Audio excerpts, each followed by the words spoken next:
shale was, you put a well down and you would find gas. And the longest running example of gas production is around Fort Worth, Texas, in the Barnett Shale. About 15 counties covered by the shale. And initially, you can see wells, if you look over time, you can see wells going down everywhere 10 years ago. Now, they're all going down within 3 counties.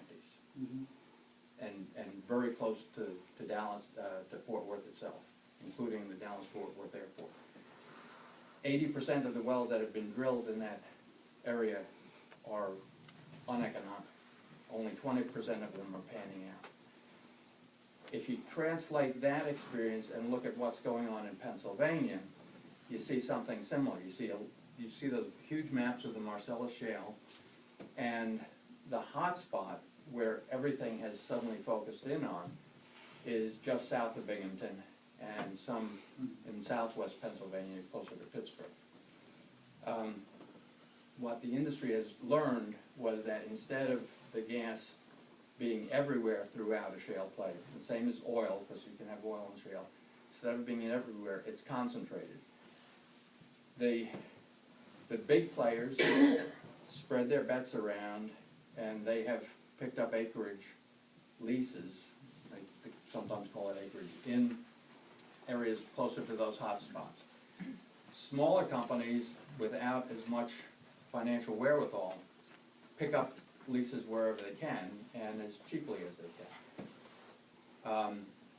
The bigger companies will drill wherever they think it's best to drill, and they'll let go of the ones that they aren't so happy with.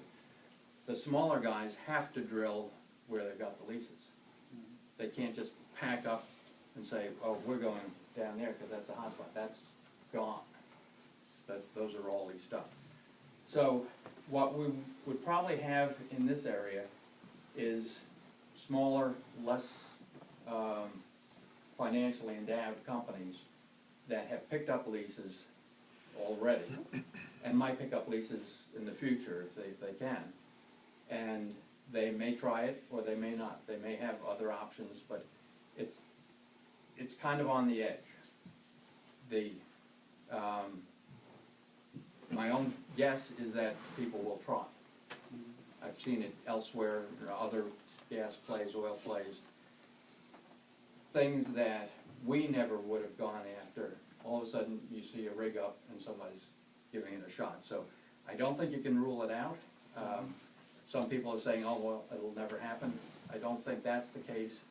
I also doubt that it's going to be a boom like down in the center of the play.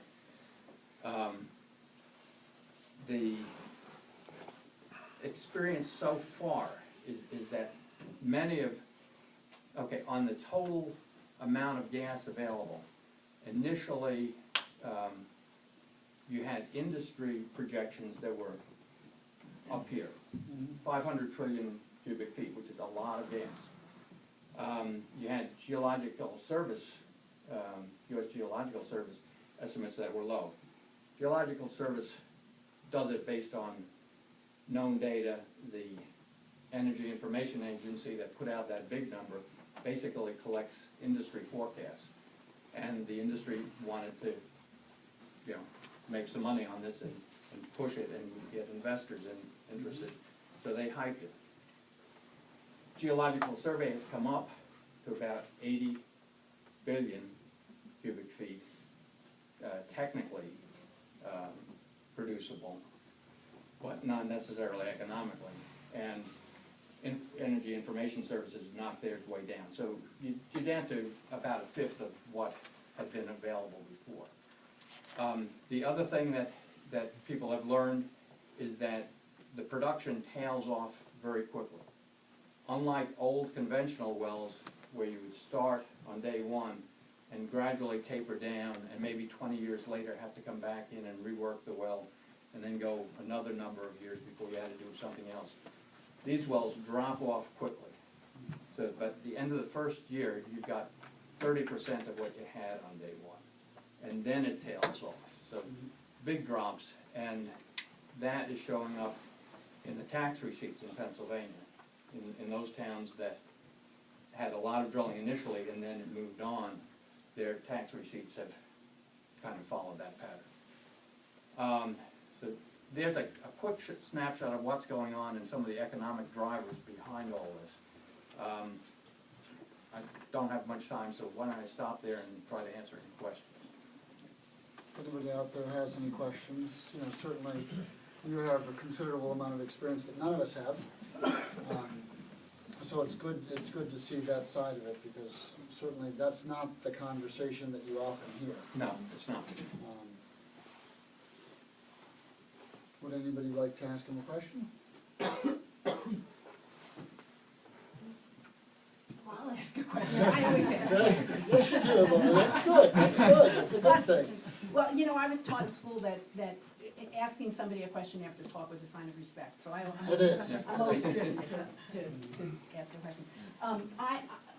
I'm just wondering about your thinking, how you're thinking about all of this evolved, because as I understand it, initially you thought we might really benefit from this, but that you're very, very concerned now, and I want to know what was it that had an impact on how you're thinking about this? Okay, two different things. The way I got involved, I had retired from the oil and gas industry. I was never going to do that again. I wasn't going to be a consultant. I was going to go off and do other things. And a few years ago, some friends asked me, what did I think about drilling 150 feet from Lake Otsego? I have a camp there, and they knew I was interested. And I said, well, that's crazy. Nobody would do that. And they said, well, it looks like that's what they're talking about. And I said, well, gas guys? yeah, actually earlier than that, because before they put out the first draft S guys, there was some initial talking, and there's an old Geis from 1992 that had those distances in. So I said, okay, I'll look into it. And when I started looking into it, I had not, when I was still working, I retired in 2000, virtually all the drilling was conventional drilling, which is going down through a layer of impervious rock like the shale into a dome of porous rock where the oil or gas could flow through the rock on its own and come to the well and come up, usually under its own pressure for 20 or 30 years. So you didn't have, if you had some fracking, it was not a lot. If you had it, it might be after that 20-year period or 30 or so years out. When I looked at what the technology was and also at what the DEC regulations were, I got concerned about the physical aspects of it. And so I started digging in and started talking to people about what it would take to make drilling safer. From the standpoint of national energy security, cleaner burning fuel, it sounded great. But when you get in and look at everything that has to go with it, it didn't look so great. The other thing later on was it became more and more apparent that some of the drilling companies, and I'm not going to name names or point fingers, but some of them were heavily hyping their stock based on overblown reserves. Part of that happened because the Securities and Exchange Commission changed the rules for reporting reserves. A few years ago, they doubled the area. If you drilled a well, the old rule was you could claim an area of proved reserves a distance around that well, and it had to be certified by an accountant that specialized that had geological background and could verify that amount.